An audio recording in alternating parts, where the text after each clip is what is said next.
Bismillahirrahmanirrahim. Assalamualaikum warahmatullahi wabarakatuh.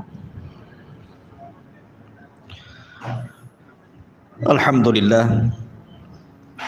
Assalatu wassalamu ala Rasulillah wa ala alihi wa sahbihi wa mawalah wa la hawla wa la quwata illa billahi wa ba'du. Alhamdulillah, di malam hari ini kembali berkumpul di Masjid Pontrenis dan kita masih meneruskan kajian tafsir surah Al-Baqarah, masih membahas ayat ke-92. A'udzubillahi minasyaitonirrajim. Bismillahirrahmanirrahim. Walaqad ja'akum Musa bil bayyinah thumma attakhadtumul ijla min ba'dihi wa antum zalimun. Wa id akhadna mitsaqakum wa rafa'na fawqakumut tur khudhu ma atainakum biquwwati wasma'u qalu sami'na wa asayna wa ushribu fi qulubihimul ijla bi kufrihim qul bi'sa ma ya'murukum bihi imanukum in kuntum mu'minin. Dan sungguh telah datang kepada kalian Musa bil bayyinat, dengan bukti-bukti kenabian, maksudnya mukjizat kenabian. Kemudian kalian mengambil patung anak sapi sebagai sesembahan setelah kepergian Musa dari kalian, dan kalian menjadi orang-orang yang zalim.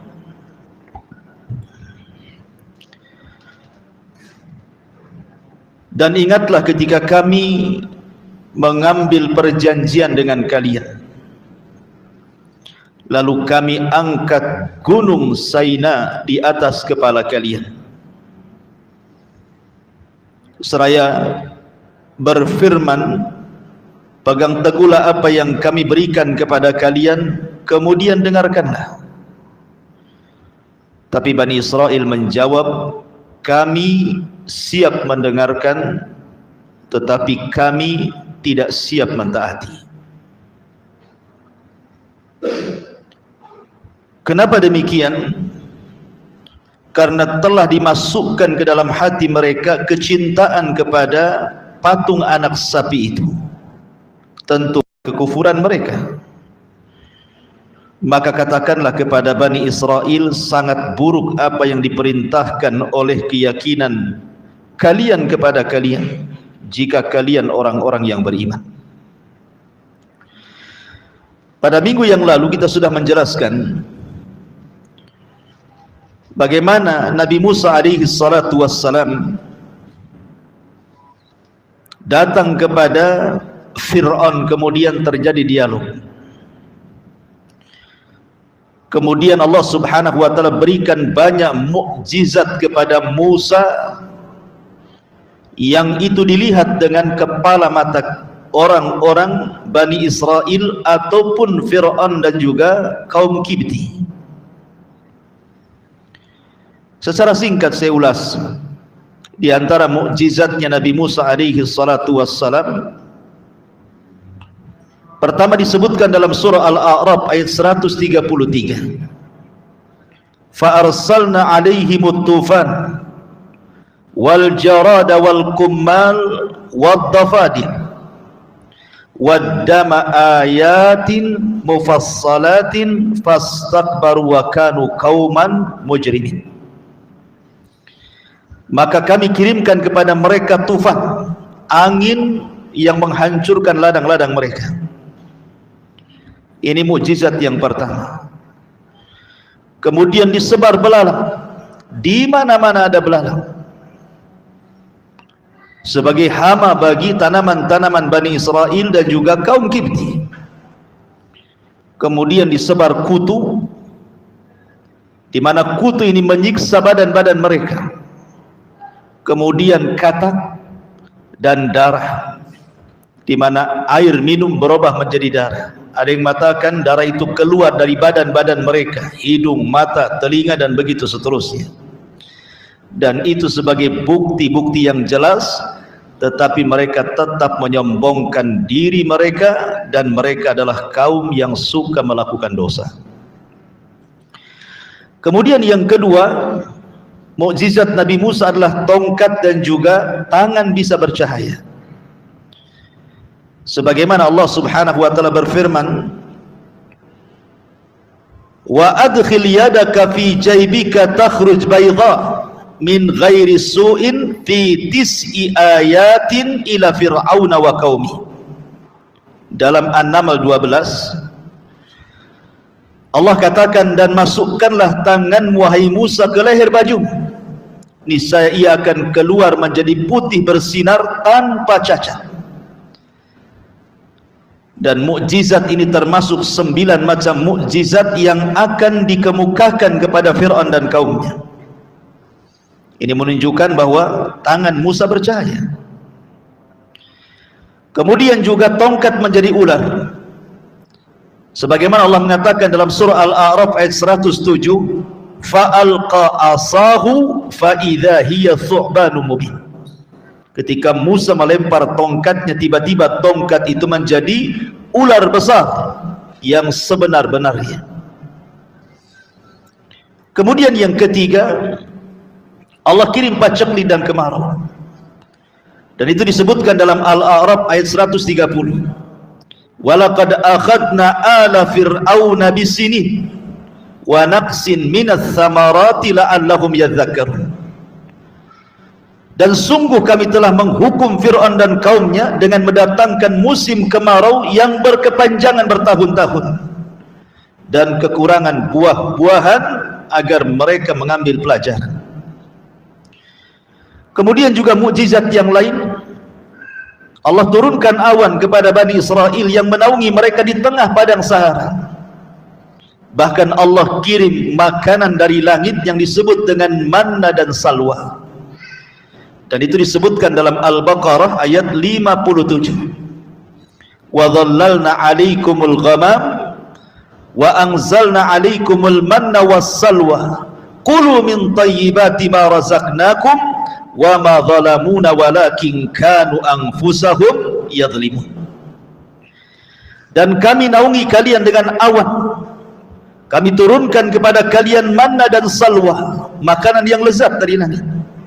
Makanlah makanan yang baik-baik dari rizki yang telah kami rizkikan kepada kalian. Mereka tidak menzalimi kami, justru merekalah yang menzalimi diri mereka sendiri. Kemudian juga di antara mukjizat Nabi Musa adalah batu yang dipukul dengan tongkat keluar 12 mata air, dan itu disebutkan dalam Al-Baqarah 60. Wa idistasqa Musa liqaumihi faqul nadrib bi asakal hajar fanfajarat minhu 12 aynan. Dan ingatlah ketika Musa memohon air untuk kaumnya, lalu kami firmankan, pukullah batu itu dengan tongkatmu, maka memancarlah daripadanya 12 mata air. Kemudian yang lebih hebat lagi adalah Musa membelah lautan, dan itu disebutkan dalam surah Asy-Syu'ara ayat 63, fa'auhayna ila Musa anidrib bi asakal bahra fanfalaqa fakana kullu firqin kataudil azim. Lalu kami wahyukan kepada Musa, pukullah laut itu dengan tongkatmu, maka terbelahlah lautan itu menjadi 12 jalan, dan setiap belahan seperti gunung besar. Asy-Syu'ara ayat 63. Dan tentu yang paling besar dari mukjizat yang Allah anugerahkan kepada Musa adalah kitab Taurat itu sendiri, yang menjadi pegangan Bani Israel. Itulah sekilas tentang mukjizat Nabi Musa. Kita kembali kepada kisah. Jadi setelah Nabi Musa alaihi salatu wassalam kemudian mendebat Fir'aun dan mengalahkan tukang-tukang sihir Fir'aun, Bahkan seluruh tukang sihir Fir'aun bertobat kepada Allah Subhanahu wa taala lewat Nabi Musa. Sampai Ibnu Abbas radhiyallahu anhuma mengatakan, lihat tukang-tukang sihir itu di pagi hari mereka saharatun fajar, tapi di sore hari mereka syuhadaun barar. Pagi hari mereka tukang sihir yang jahat, tapi di sore hari menjadi para syuhada yang baik. Maka kemudian Musa pun setelah peristiwa itu, maka Musa menyingkir ke Bani Israel selama bertahun-tahun, berdakwah di tengah Bani Israel tanpa gangguan Fir'aun. Tapi kemudian datang perintah Allah Subhanahu wa taala agar Musa membawa Bani Israel, membebaskan dari perbudakan Fir'aun ke mana? Ke Baitul Maqdis. Mendengar bahwa Musa akan membawa Bani Israel, tentu Fir'aun marah, dan Fir'aun bersumpah untuk membantai mereka semuanya. Ketika itu maka Allah katakan, fa asri bi ibadi lailan innakum muttabaun. Ya Musa, karena itu berjalanlah dengan hamba-hambaku di malam hari, sesungguhnya kamu akan dikejar. Maka Musa pun bergegas mengumpulkan Bani Israel keluar dari daerah Bani Israel di Mesir, kemudian mengarah ke sebelah timur ke Baitul Maqdis. Kemudian Allah katakan, watrukil bahra rahwan innahum jundun mughraqun. Dan biarkanlah laut itu terbelah, sesungguhnya mereka bala tentara yang akan ditenggelamkan. Akhirnya kemudian Musa membawa Bani Israel dikejar tuh sama Fir'aun dan tentaranya. Sempat terhalang lautan, dan itu membuat keraguan Bani Israel sampai mengalami ketakutan di antara mereka, dan di antara mereka mengatakan kepada Musa, ya Musa inna la mudrakun. Musa, mereka sudah melihat kita di sini, habis kita, katanya. Di depan lautan, di belakang pula tentara Fir'aun. Mau kemana kita? Maka Musa memberikan kepercayaan kepada Bani Israel dengan menanamkan tauhid dan mengatakan, inna ma'iya rabbi sayahdin. Tenang, kita ini punya Allah, punya Tuhan. Tidak mungkin Tuhan kita menyia-nyiakan, pasti Dia akan mencari jalannya untuk kita. Di sini ada pelajaran tauhid kepada kita. Di saat antum ada ujian dan masalah, kembali kepada Allah, niscaya pasti Allah akan memberikan jalan keluarnya. Wa man yattaqillah yaj'al lahu makhraja. Siapapun yang bertakwa kepada Allah, pasti Allah uraikan setiap permasalahannya, Allah carikan jalan keluarnya. Maka akhirnya kemudian Allah firmankan kepada Musa, anidrib bi'asakal bahra. Wahai Musa, pukulkan laut itu dengan tongkatmu. Maka dipukullah tongkat itu kepada lautan. Tiba-tiba kemudian lautan terbelah menjadi 12 jalan, dan seperti gunung besar yang membelah lautan. Bani Israel pun melintasi lautan merah itu. Kemudian Fir'aun mengejarnya dan memaksa juga ikut mengejar ke tengah lautan, karena dalam bentuk jalan. Ketika Musa sudah di seberang sana, kemudian Fir'aun di tengah-tengah, maka Allah Subhanahu wa taala perintahkan Musa untuk memukulkan kembali supaya lautan itu menyatu kembali. Maka di sini Allah Subhanahu wa taala katakan, fa aghraqna fir'auna wa junudah. Maka kami tenggelamkan Fir'aun dan seluruh bala tentaranya. Makanya Allah katakan, kam taraku min jannati wa uyun wa zuru'i wa maqamin karim wa na'matin kanu fiha faqihin kadzalika awrathnaha qauman akharin.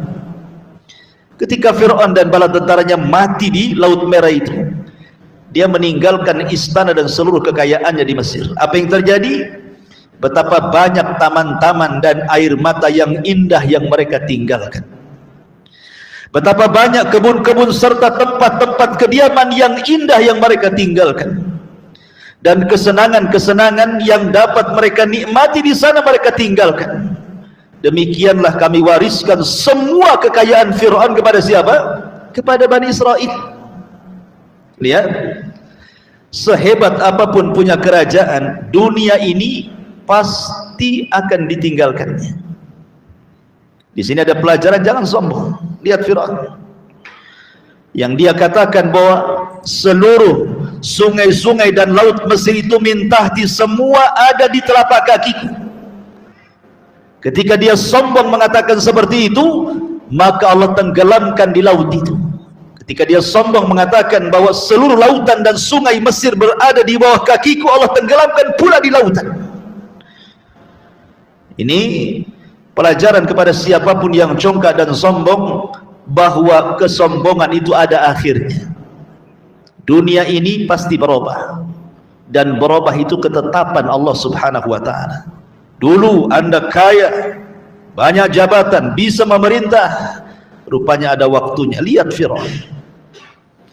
Ma'asyiral muslimin yang dimuliakan Allah Subhanahu wa ta'ala, maka Allah katakan, fama bakat alaihimus sama wal ardu wa ma kanu mungharin, maka langit dan bumi tidak menangisi kematian mereka, dan mereka pun tidak diberi penangguhan waktu sama sekali, tidak sempat bertobat, mati. Ya.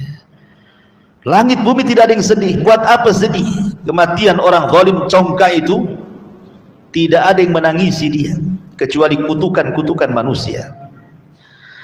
Lah akhirnya kemudian setelah Musa pun berhasil menyeberangkan Bani Israel, kemudian mengarah ke timur Baitul Maqdis, tiba-tiba di tengah jalan ada sebuah kampung, mereka menyembah patung anak sapi.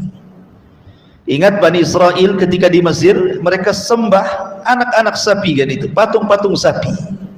Jadi ketika mereka melihat sesembahan yang pernah mereka sembah dahulu nampak pula di situ, dan disembah oleh orang kampung situ. Tiba-tiba mereka nyeletuk kepada Musa, ya Musa ij'al lana ilahan kama lahum alihah. Musa, buatlah Tuhan macam itu, kami rindu punya Tuhan macam itu. Buatlah Tuhan macam itu katanya, biar kami juga punya sembahan yang sama seperti itu. Musa emosi dan marah dan mengatakan, Allahu Akbar innakum qaumun tajhalun. Allahu Akbar, kalian itu kaum yang bodoh. Sudah diberikan hidayah tauhid, mau kembali kepada kesyirikan. Itulah ikhwatu fiddin, terkadang orang hijrah ini yang dulunya mungkin di atas kesyirikan, di atas bid'ah, di atas maksiat, kemudian dia hijrah ke sunnah, hijrah ke tauhid, hijrah kepada ketaatan.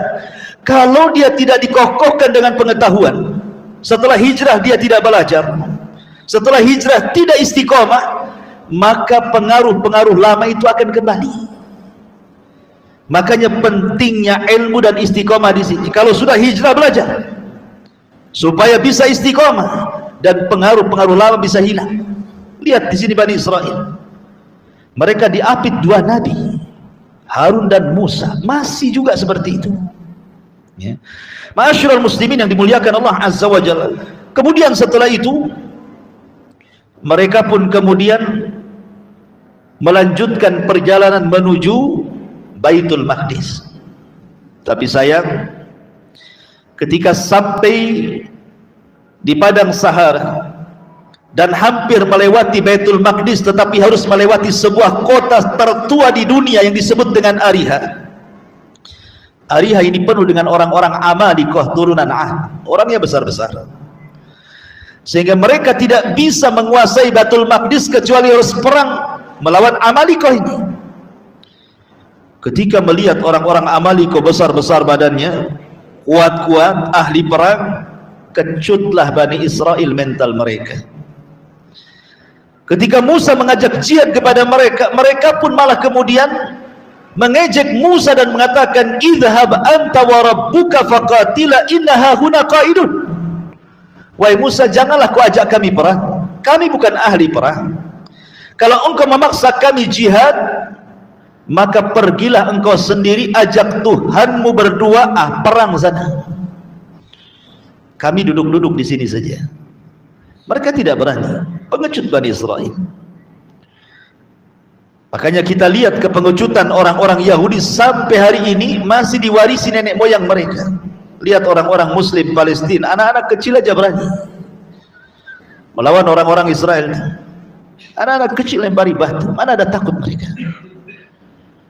Kalau antum sudah kabur lah, karena tidak pernah melihat suara dentuman-dentuman senjata, baru petasan aja dia kabur antum.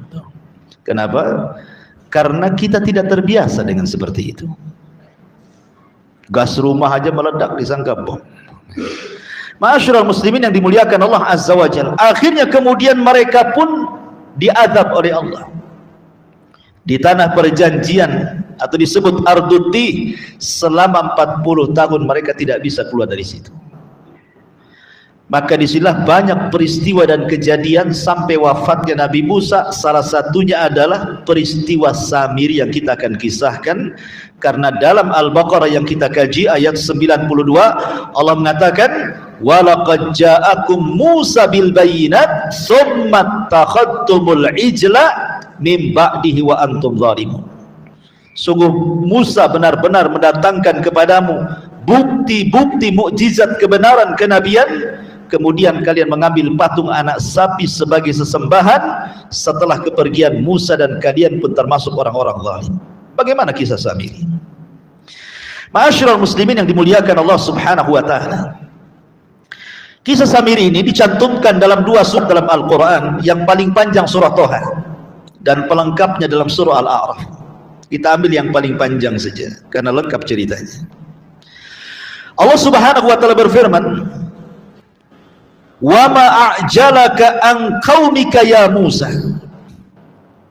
Apa yang membuat engkau datang ke Gunung Sinai lebih cepat wahai Musa, sedangkan engkau meninggalkan kaummu di belakang?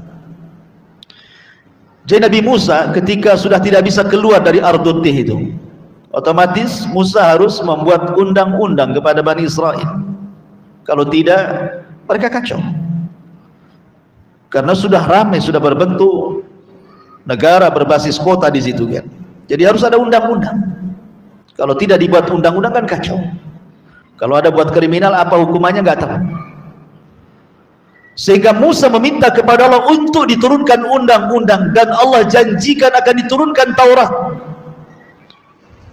Akhirnya karena senangnya Nabi Musa akan diberikan kitab Taurat, maka dia pun bergegas meninggalkan Bani Israel yang sebagiannya kurang kokoh akidahnya, dan meminta kepada Harun untuk mengawal mereka di bumi perjanjian itu. Berangkat Musa. Makanya Allah mengatakan, apa yang membuat engkau tergesa-gesa datang kemari? Kenapa kau tinggalkan Bani Israel? Maka Musa memberikan alasan kepada Allah Subhanahu wa taala, qala hum ulai ala athari wa ajiltu ilaika rabbi litarda. Ya Allah, sesungguhnya mereka ala athari akan menyusul kepadamu. Setelah aku mendapatkan Taurat, kemudian aku akan ajarkan Taurat kepada mereka, aku akan arahkan mereka untuk menghadap kepadamu. Kemudian Musa mengatakan, wa ajiltu, adapun sebab aku tergesa-gesa, kata Musa, ilaika rabbi litarda, agar aku bersegera kepadamu ya Rabb, supaya aku mendapatkan redha, supaya kau senang, maka aku bersegera datang kepadamu. Maka Allah Subhanahu wa taala mengatakan, qala fa inna qad fattanna qaumaka min ba'dika wa adhallahumus Samiri. Musa, engkau tergesa-gesa datang kemari, harusnya kau perbaiki dulu Bani Israel. Sekarang aku kasih tahu, kata Allah, sungguh kami benar-benar telah menguji kaum wahai Musa. Setelah engkau tinggalkan mereka, datang orang namanya Samiri, sudah menyesatkan kaummu. Allah kasih tahu. Makanya pentingnya seorang dai itu harus memperbaiki kaumnya sampai betul-betul mantap, kemudian ditinggal. Kalau tidak, sesat lagi orang. Bayangkan Nabi Musa alaihi salatu wassalam itu tidak lama meninggalkan Bani Israel, hanya 40 hari. Tapi jangka yang begitu pendek 40 hari itu cukup menyesatkan 70.000 Bani Israel.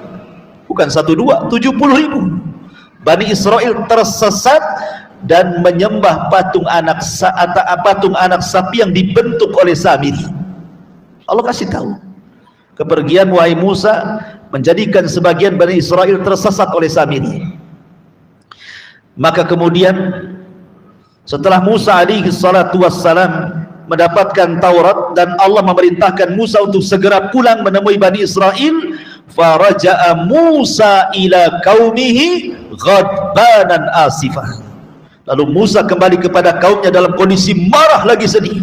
Bagaimana mungkin hanya 40 hari saja bisa tersesat, padahal di tengah-tengah mereka ada Nabi Harun. Coba bayangkan, kenapa Harun tidak bisa untuk menjaga akidah Bani Israel sepeninggalnya? Makanya nanti ada dialog antara Musa dengan Harun.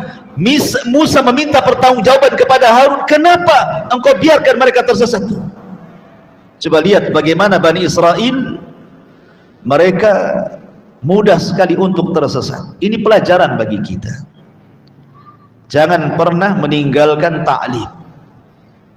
Jangan pernah meninggalkan ta'lim. Hadir di majelis ta'lim.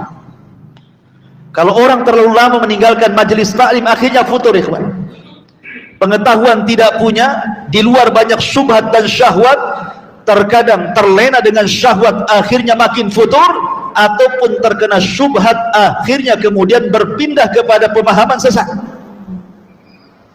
Jangan lama-lama. Makanya kenapa Rasul menasihati kepada Handalah, walakin ya Handalah sa'atan. Akan tapi wahai Handalah, kau boleh bekerja, tetapi berikan waktumu untuk hadir di majelis ta'lim. Buat jadwal. Ya. Hari ini saya nganggur, hari ini saya harus ikut kajian ini. Besok saya kerja. Seperti itu. Kalau tidak bisa secara rutin gitu ya, seminggu berapa kali, pokoknya dalam 1 minggu itu minimal 1 hari lah kita hadir di majelis ta'lim supaya mengokohkan akidah, karena Allah lah yang membolak-balikan hati kita.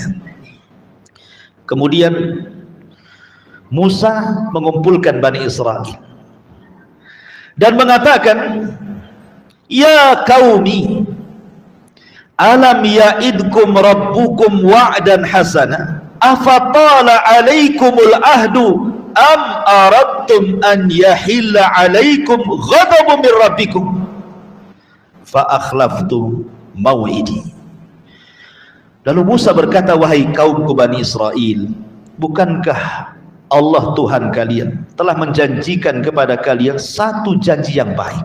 Aku sudah bicara dengan kalian bahwa kalian akan mendapatkan undang-undang kitab dari langit. Hanya 40 hari saja aku tinggalkan kalian. Apakah masa perjanjian itu terlalu lama bagi kalian? Apakah 40 hari terlalu lama bagi kalian sehingga kalian langsung kufur seperti ini? Atau kalian memang menghendaki agar kemurkaan Allah menimpa kalian sehingga kalian melanggar perjanjianmu dengan diriku, kata Musa. Maunya kalian itu apa? Masa 40 hari bisa tersesat? Tetapi nanti di akhir zaman Nabi SAW bersabda bahwa ada yang pagi harinya beriman, malamnya kufur. Ada yang malamnya beriman, paginya kufur. Karena mereka mengejar murahnya kehidupan dunia, dan itu akan terjadi. Bukan 40 hari lagi, pagi beriman, malam kufur, malam beriman, pagi kufur. Itu akan terjadi kepada kaum muslimin. Ketika sudah terbuka syahwat dan syubhat, makanya Rasul mengatakan, badiru bil a'mali fitanan. Oleh karena itulah bersegeralah kalian banyak-banyak beramal sebelum datang fitnah itu. Ma'asyiral muslimin yang dimuliakan Allah Subhanahu wa taala, qalu, ketika Musa kemudian mengatakan kepada Bani Israel dengan kata-kata seperti itu, Bani Israel berikan alasan. Qalu ma akhlafna mau'idaka bimalkina walakinna hummilna auzaran min zinatil qaumi faqadafnaha fakadzalika alqasamiri. Kami tidak melanggar perjanjian wahai Musa atas kemauan kami sendiri, tidak. Kami tidak hendak melanggar perjanjian kami dengan kalian atas kemauan kami sendiri. Akan tetapi kami harus membawa beban berat di pundak kami berupa perhiasan-perhiasan kaum Fir'aun itu. Kami kemudian melemparkannya ke dalam perapian dan demikian pula Samiri melemparkannya. Jadi ketika Bani Israel itu keluar dari Mesir, mereka kan harus punya modal. Namanya perjalanan jauh kan harus ada modal. Terpaksalah kemudian mereka berbohong kepada orang-orang Kipti itu, meminjam emas-emas mereka, tapi tidak bilang mau minggat dari Mesir gitu ya. Jadi banyaklah orang itu hutang kepada kaum Kipti, kaum Fir'aun itu, membawa emas-emas mereka sebagai bekal perjalanan mereka ke Baitul Maqdis itu. Di tengah jalan mereka berpikir, Fir'aun sudah ditenggelamkan, kemudian pasukannya habis, ini barang orang, kapan mau dikembalikan? Maka kami tidak bisa memakainya. Di situ pula ada munafik namanya Samiri, kemudian menjadi provokator kepada mereka dan mengatakan, kalau begitu supaya kalian hilang dari beban-beban kalian, lucutilah emas-emas kalian, lemparkan di satu lubang katanya.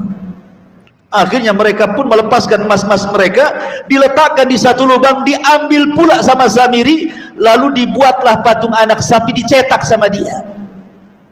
Subhanallah, langsung jadi pula tuh.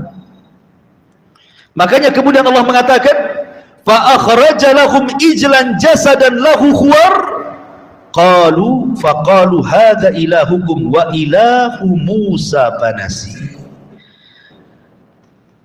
Kemudian Samiri dari perapian itu mengeluarkan patung yang berwujud anak sapi yang bersuara. Mereka pun berkata, Samiri mengatakan kepada Bani Israel, lihatlah Tuhan, Tuhan Musa, tetapi Musa telah lupa bahwa Tuhannya ada di sini katanya. Jadi Samiri ini subhanallah, dia membuat cerita, membuat karangan. Memang ini ujiannya. Samiri diutus kepada Bani Israel sebagai ujian, sebagaimana dulu Dajjal nanti di akhir zaman akan diutus kepada manusia sebagai ujian akan keimanan manusia, apakah jujur ataukah berdusta keimanannya kepada Allah Azza wa Jalla. Maka begitu juga Allah kirim Samiri. Sama, setiap zaman ada orang munafiknya. Di zaman Rasul ada juga ujian kan. Abdullah ibn Salul ibn Sabah mengobok-obok kaum muslimin dari dalam. Lah ini Samiri mengobok-obok Bani Israel dari dalam.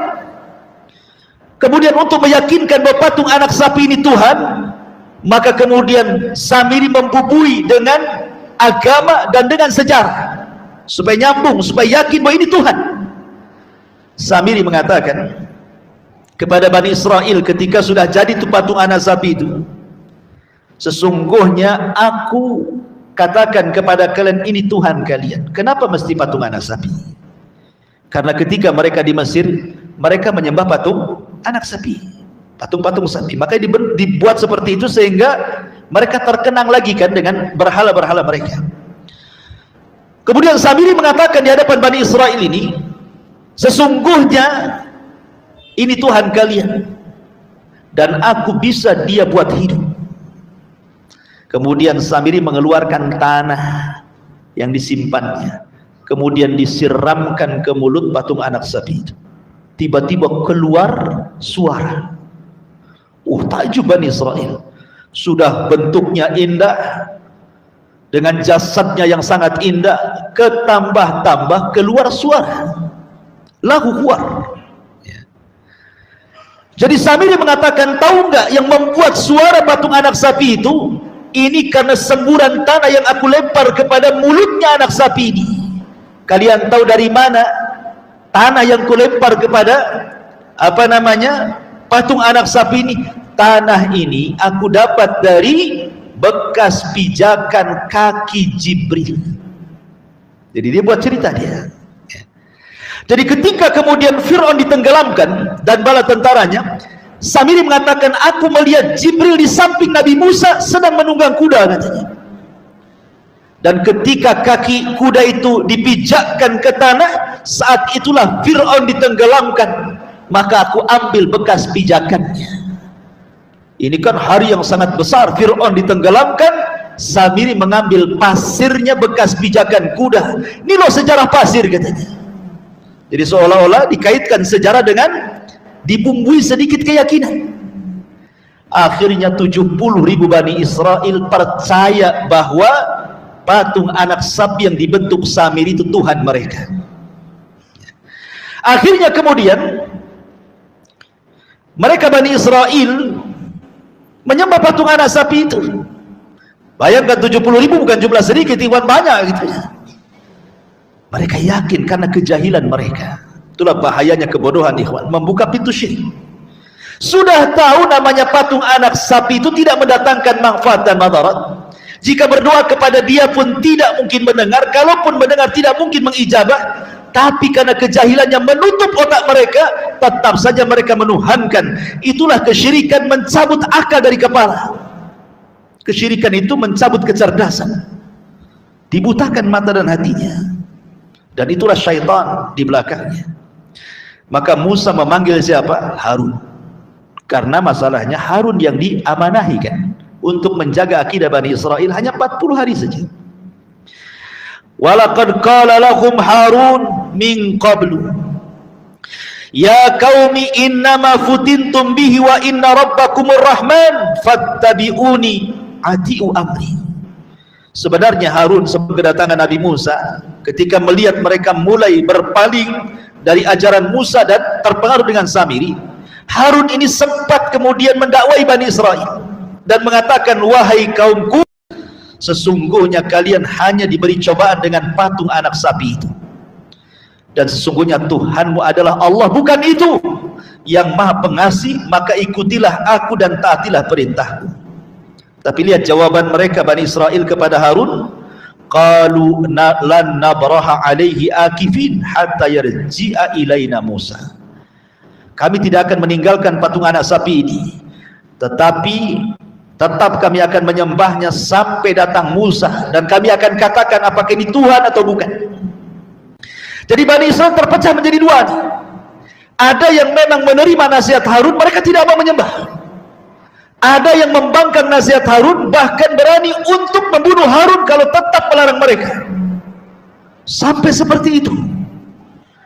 Bani Israel itu sampai mengancam nabinya mau dibunuh. Bahkan lebih daripada itu, Samiri mengatakan apa? Lihat, Musa itu jauh-jauh ke Bukit Saina mencari Tuhannya. Loh, Tuhannya ada di sini katanya. Naudzubillah. Masa mengatakan Musa kepada Musa seperti itu? Musa salah cari Tuhan jauh-jauh ke Bukit Saina, padahal Tuhannya ada di sini katanya. Dia lupa bahwa Tuhannya di sini katanya. Ini kan pelecehan kepada Nabi, kawan. Sudah Musa diejek, kemudian Harun diancam dibunuh. Luar biasa Bani Israel ini. Maka Musa pun memanggil Harun dan mengatakan, qala ya Harun ma mana'aka id ra'aitahum dhallu. Wahai Harun, apa yang menghalangimu ketika engkau melihat mereka tersesat? Kenapa kau diam saja? Lihat, 70.000 nyembah patung anak sapi. Kemana saja kau ketika kau tinggalkan? Kemudian Musa mengatakan, ala tattabi'ani afa asaita amri. Kemudian Musa mengatakan, wahai Harun, apakah engkau hendak melanggar perintahku? Apakah engkau tidak mau mengikuti seluruh ajaranku? Qala ya ibna la ta'khud bilihyati wala birasi. Jadi Musa itu ketika memanggil Harun, Harun kan janggutnya panjang, ya, rambutnya agak panjang. Ditarik itu janggut Nabi Harun sama Musa. Ya, di janggutnya diambil tangan kiri, tangan kanannya ambil rambutnya dijambak seperti ini. Kemudian mengatakan, kemana saja kau? Kenapa kau sesatkan mereka? Lihat marahnya Musa kepada Harun. Ya, begitu orang marah ya, menjambak-jambak kan. Harun mengatakan, wahai putra ibu, maksudnya kita ini satu kandung, saudara kandung. Harun lembut orangnya. Tolong jangan kau tarik janggutku, jangan pula kau jambak rambutku. Sesungguhnya aku khawatir engkau akan berkata kepadaku, inni khasyitu an taqula farraqta baini wa baina bani Israil wa lam tarkub qawli. Sesungguhnya aku khawatir engkau akan berkata kepadaku atau menuduhku, wahai Musa, engkau telah memecah belah Bani Israel dan tidak memelihara amanatku. Aku hanya takut bahwa engkau akan mengatakan, jangan-jangan kau ini menuduhku bahwa dengan membiarkan mereka tersesat, bahwa pengaruh lebih besar dari Bani Israel daripada diriku, kemudian aku ingin mengambil pengaruh mereka. Tidak, kata Nabi Harun, aku sudah berusaha mendakwai mereka, tapi mereka mengancam membunuhku. Subhanallah. Dan ini pentingnya, seandainya Nabi Harun ikut dengan Musa, apa yang terjadi? Semua Bani Israel kufur dengan Samiri, kan? Tapi karena ada Harun di situ, masih ada rem di situ, sehingga ada sebagian yang kufur, ada yang tidak, kan? Maka pentingnya dalam sebuah tempat itu harus ada ustadz di situ, ada kiai di situ, ada tuan guru di situ, supaya bisa menjaga akidah umat. Ya. Kemudian setelah Musa berkata dengan Harun, sekarang dipanggil siapa? Samiri. Inilah tokoh besarnya yang menyesatkan Bani Israel. Dipanggilnya Samiri dan mengatakan, ya Samiri, fama khatbuka ya Samiri, apa yang mendorongmu berbuat demikian wahai Samiri? Kenapa kau sesatkan Bani Israel sebanyak itu? Qala basartu bima lam yabsur bi, faqadabtu qabdatan min atharir rasul fanabattuha wa kadzalika sawwalat li nafsi. Samiri menjawab, aku melihat sesuatu yang tidak pernah dilihat manusia. Kemudian aku mengambil segenggam tanah bekas jejak Rasul, maksudnya bekas kudanya Jibril, lalu aku lempar ke dalam mulut patung anak sapi itu. Tiba-tiba dia mengeluarkan suara. Aku lakukan demikian wahai Musa karena nafsuku yang mendorongku. Enak kali itu jawabannya. Kenapa kau sesatkan Bani Israel? Tak tahu Musa, hawa nafsuku yang mendorongku. Kan enak itu jawabannya. Ya, kurang ajar Samiri ini. Maka Musa pun mengutuk Samiri dan mengatakan, fadhhab fa innalaka fil hayati an taqula la misas wa innalaka mau'idan lan tukhlafahu wanzur ila ilahika alladhi dhalla alaihi akifa lanuharriqannahu thumma lanansifannahu fil yammi nasfa. Musa berkata kepada Samiri, pergilah engkau, sesungguhnya dalam kehidupan dunia engkau hanya dapat mengatakan jangan sentuh aku, engkau pasti mendapatkan hukuman yang telah dijanjikan di akhirat yang tidak akan dapat engkau hindari. Lihatlah Tuhanmu, maksudnya patung anak sapi itu yang telah engkau sembah, kami pasti akan membakarnya, kemudian sungguh kami akan menghamburkan abunya ke lautan. Artinya Musa mengatakan, wahai Samiri, aku akan berdoa kepada Allah, semoga Allah mengutuk kamu. Pergi kemana saja, tidak ada satu orang yang akan mendekatimu. Setiap ada orang yang mendekatimu, maka engkau akan mengatakan jangan dekat-dekat aku, dan manusia pun tidak akan dekat denganmu, dan engkau akan hidup sendirian selamanya. Subhanallah, doanya Nabi pasti terijabah. Akhirnya kemudian Samiri diusir. Walaupun ada yang berpendapat jangan-jangan karena Quran tidak menjelaskan ataupun hadis Rasul tentang kematian Samiri, ada yang kemudian berlogika bahwa Samiri adalah Dajjal yang akan keluar di akhir zaman. Tapi ini pendapat yang lemah. Samiri bukan Dajjal, Samiri bukan Ibnu Sayyad, Ibnu Sayyad bukan Dajjal, Samiri sendiri, Ibnu Sayyad sendiri, Dajjal sendiri. Itulah kisah Samiri. Kalau kita membaca surah Al-A'rafnya juga banyak ibrah dan pelajaran. Sekali lagi, kisah itu bukan hanya didengar, tetapi fa'tabiru ya ulil absar. Ambil ibrah. Ibrah itu diambil dari ubur. Ubur itu perjalanan antara belakang sampai ke depan. Jadi kisah-kisah dulu itu terus akan berjalan, dikisahkan sampai hari ini, bahkan sampai kelak. Dan itu banyak pelajaran bagi kehidupan kita tentang kisah Samiri dan kisah-kisah yang dituangkan dalam Al-Quran yang begitu banyak, hampir sepertiga Al-Quran menceritakan tentang banyak kisah orang-orang terdahulu, tentunya tidak lain dan bukan untuk diambil pelajaran dan ibrah bagi kehidupan kita selama hidup di dunia. Subhanallah bihamdika asyhadu an la ilaha illa anta astaghfiruka wa atubu ilaik. Allah ta'ala. Assalamualaikum warahmatullahi wabarakatuh.